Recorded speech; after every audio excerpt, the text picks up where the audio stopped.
If you feel behind on retirement planning, I want to start with something important. Feeling behind does not automatically mean you're actually behind. A lot of people reach their 40s, 50s, even early 60s and think, I should have started earlier, or I missed my window. In fact, a recent Bankrate survey found that 57% of American workers say they feel behind on their retirement savings, and more than a third say they feel significantly behind. And most of the time, it's not because someone did something wrong, it's because life happened. Careers, kids, moves, a lot of competing priorities.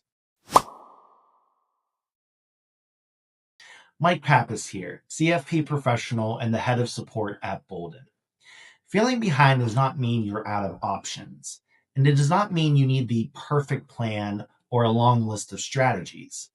What actually matters is focusing on a small number of choices that tend to move the numbers in a meaningful way in your retirement plan.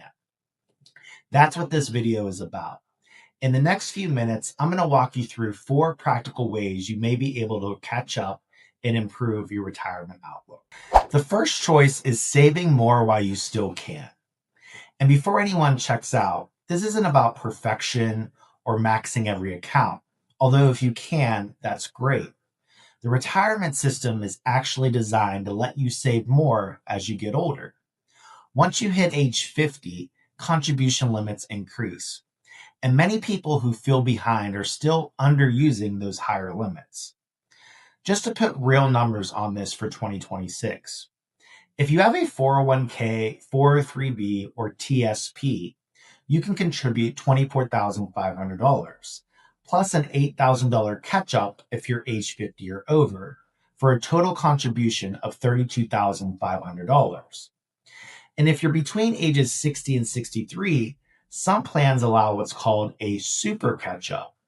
That higher catch up is up to $11,250 in 2026, bringing the total up to $35,750 if your plan allows it. For IRAs, you can contribute $7,500 plus a $1,100 catch up if you're age 50 or over, for a total of $8,600. And if you're eligible for a health savings account or HSA, that can be one of the most powerful tax advantage tools. You can contribute up to $4,400 for self-only coverage, plus a $1,000 catch-up if you're age 55 or older, or you can contribute up to $8,750 for family coverage, plus a $1,000 catch-up if you're age 55 or older. Now, you may not be able to max out all of these right away. Like I said earlier, if you can, that's fantastic. But what matters is raising your savings rate. Saving a bit more each year consistently is better than feeling overwhelmed and not changing anything. Stick with me because in a few minutes I'll walk through a real example in Boldin so you can see how just increasing savings can materially change the outcome of your retirement plan. If saving more feels hard, it's usually because cash flow feels tight, which brings us to the second choice. This isn't about cutting everything or becoming a hardcore budgeter. It's about auditing your spending so you understand where your money is going and whether it still lines up with the life you want to build.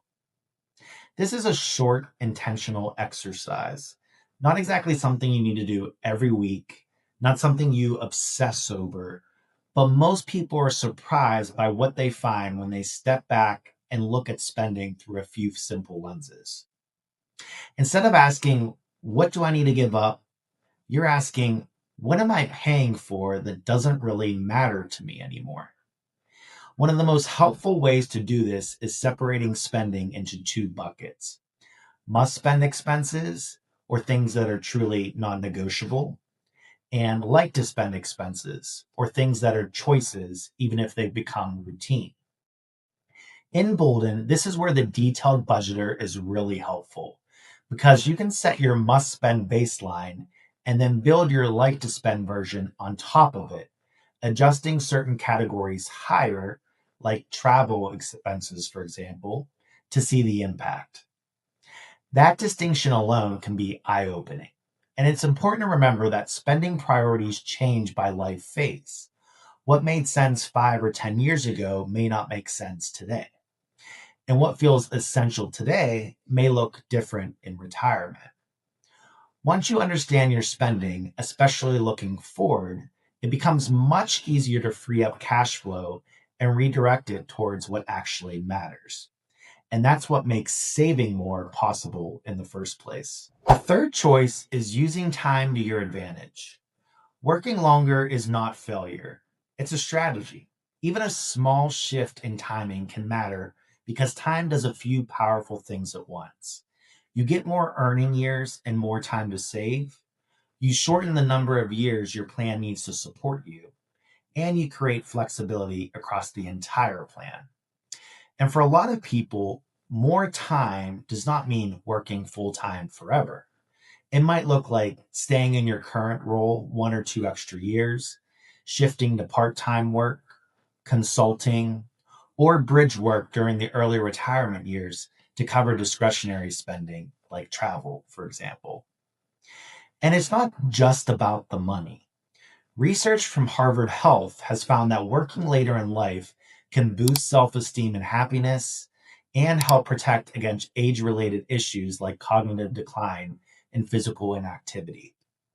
For many people, continuing to work in some form provides structure, social connection, and a sense of purpose.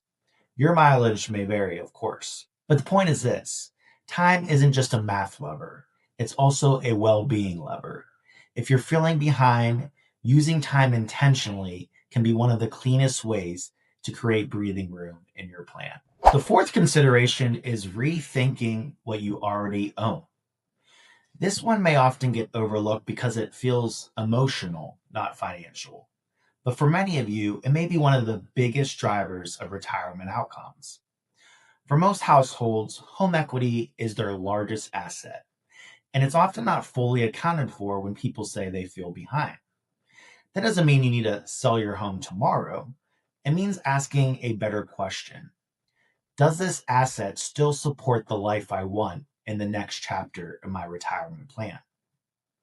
If the answer is no, it may be worth exploring what a change could look like and how it might create more flexibility in your plan. For some people, that means downsizing. For others, it might mean relocating later to a more tax friendly state. For others, it's recognizing that home equity can serve as a backup plan you could tap if markets are down, expenses spike, or life throws a curveball. What matters most again is flexibility. Planning ahead lets you think in phases. The home that works at 55 or 60 may not be the home you want or need at 75 or 80, and that's okay. When you model different housing paths, you may be surprised by how much optionality you already have.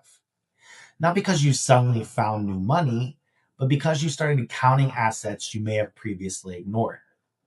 This is why looking at the full financial picture is so important. Let's take a quick look in Boldin to see how pulling one of these levers can impact a retirement plan. Here's Michael and Diana's baseline plan. Michael is currently 50, Diana is 52. They're each contributing 8% of their income to their 401ks and planning to retire at age 65. It's the savings rate they picked years ago and never revisited.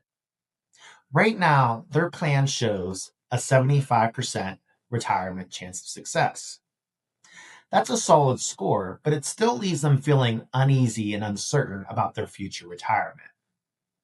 So they decided to change one variable here, and they created an alternate scenario titled Increased 401k Contributions.